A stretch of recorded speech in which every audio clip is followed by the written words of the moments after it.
Good morning mga kalapatids. Guys, ayun, ang lakas ng ulan kagabi. Grabe. Basang-basa yung ibang ibon natin. Sana hindi nabugok yung itlog. Pero tingin ko naman hindi nabasa yung itlog. Pero yung magulang, nabasa talaga sila kagabi. So, ang ginawa ko, yung mga kaya ko lang na isalba na itlog, yun ang talagang priority ko, lalo na yung mga magaganda nating lahi gaya ng mga nandito. So ginawa ko, tinakpan ko gaya na tinakpan ko gamit ang payong. So sa awa ng Diyos hindi naman nabasa itong banda rito, kaya lang yun nandito may itlog, naawa talaga ako sa kanila, nabasa. Pero sa bandang itlog naman nila hindi naman nabasa. Yun nga lang, syempre hindi naman ganun kalaki ang kulungan, so nabasa pa rin yung magulang. Okay, so puntahan natin sila. Ito banda rito yung nabasa, grabe, kailangan ko na maglinis ng kulungan, kawawa naman sila. Ayan. So kanina pagkising ko pinalitan ko kaagad. Ito yung mga unang nakalagay sa nest nila. So ayan, hindi naman siya ganun kabasa pero parang malamig, so basa na rin siguro. Ayun, pinalitan ko ng bago. Ganun din dito. So pag hawak ko sa itlog hindi naman basa yung itlog. Dito ganun din, nabasa rin to. Sana hindi nabasa yung nandoon. Kaawa naman to. Ayun, sana ganun din dito. Wala na kasi akong makuwang basahan, so mamaya lalabas ako. Punta siguro ako ng palengke. Bibili ako ng mga basahan para mapalitan, or di ko kasi malagyan ng buhangin yun doon guys, kasi pag buhangin ang nilagay ko mahuhulog lang dahil may butas yung paitlugan nila.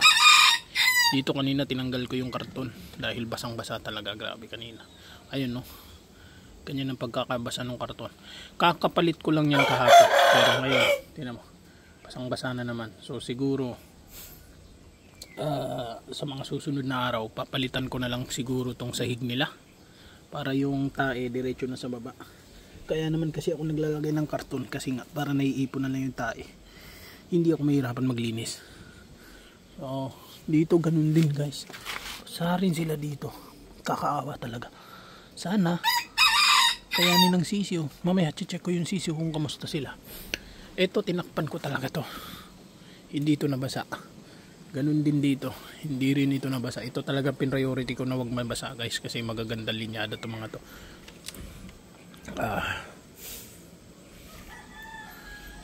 Sana hindi sila sana nabasa, mga itlog sana mabuhay. So ito yung sa malaking kulungan, di naman nabasa itong nasa malaking kulungan. Chinik ko kapon, wala naman tumutulo. Wala naman tumutulo sa bubong nila. Ayan, kung papansinin nyo guys, nadagdagan na yung mga ibon natin. Okay, so sinama ko na yung mga hinarvest ko nung nakaraang video natin, di ba? May pinakita ko sa inyong mga bago nating harvest na galing sa tropa ng mga YB. So, sinama ko na sa kanila. And by the way, itong grizzle na to, bago rin yan. Nung isang araw lang dumating. Galing din yan sa isa nating tropang mabait naman na taga Marikina. So tagal ko na kasi gusto talaga magkaroon ng ganyang grizzle.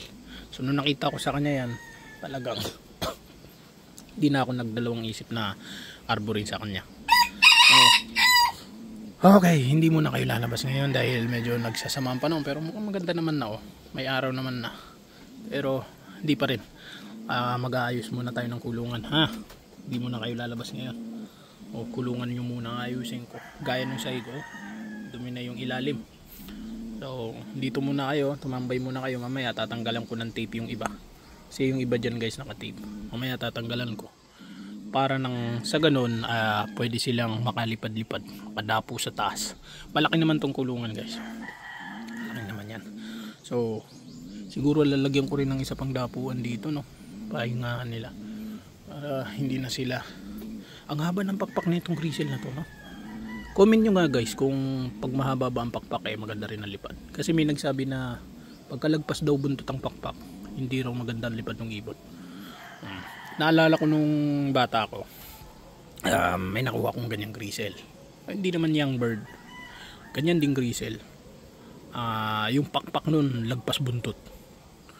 Okay, so ayun, binili ko pa yun sa Novaliches, kasama ko yung kaibigan ko si Peter.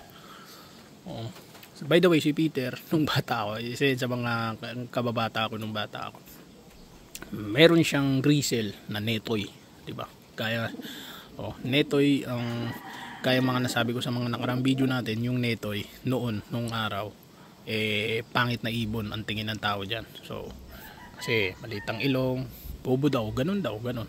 So meron siyang Netoy, and then kahit saan namin bitawan yung Netoy niya, talagang nakakauwi pa rin.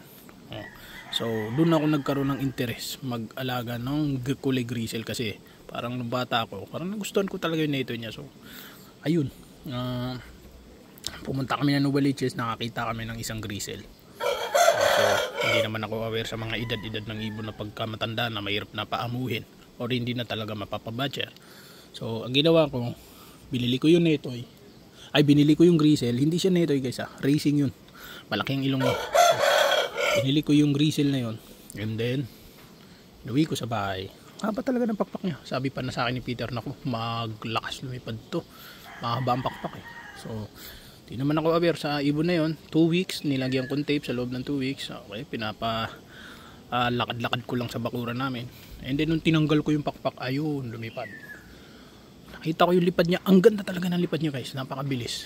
Kaya lang hindi na nga umuwi sa akin. Umuwi yung ibon siguro sa dati niyang may-ari, kasi hindi naman siguro pupunta yun doon sa Novaliches, dahil sa Novaliches parang arangke, nagtitinda lang din sila ng mga hayop, iba't ibang hayop. Ayun, kasama na doon yung kalapate. So malamang sa malamang hindi doon uuwi yung ibon.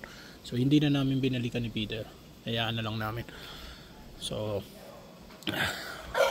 yun ang dahilan bakit ako nagkaroon ng interest sa mga grisel. Pero itong grisel na to, nagustuhan ko talaga yung kulay. Gusto ko talaga yan. Tsaka pansinin nyo, kung wala yung grisel, yan lang ang wala ako. Kasi meron na akong brown, meron na akong saddle. Itong brown na to, mukhang nilalamig ka na naman. May one eye ka na naman ba? Wala. Okay, so sila yung pinakawalan ko. Akala ko nag-overfly to. Akala ko nag-overfly ka, akala ko nag-overfly ka. Akala ko nag-overfly to kahapon. Kasi ang tagal umuwi.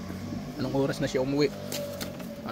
siya umuwi kahapon? Siguro mga 5 PM na siya umuwi kahapon. Akala ko talaga nag-overfly. Ayun, bumalik. Unang lipad niya kasi yun guys, kahapon.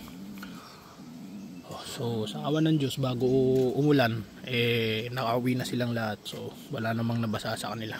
Ito, lilinisin ko mamaya itong bandar yan, dahil baka mamaya magkaroon sila ng salmonella. Ayan yung isa parang hindi na maganda ang pakiramdam. So linisin natin. So ayun lamang po guys. Maraming salamat po. Sana po mag-subscribe ang hindi pa nagsasubscribe. Malaking bagay po ito sa akin. At sana click na rin ang bell button para sa mga bagong update. Yun lamang po, and God bless.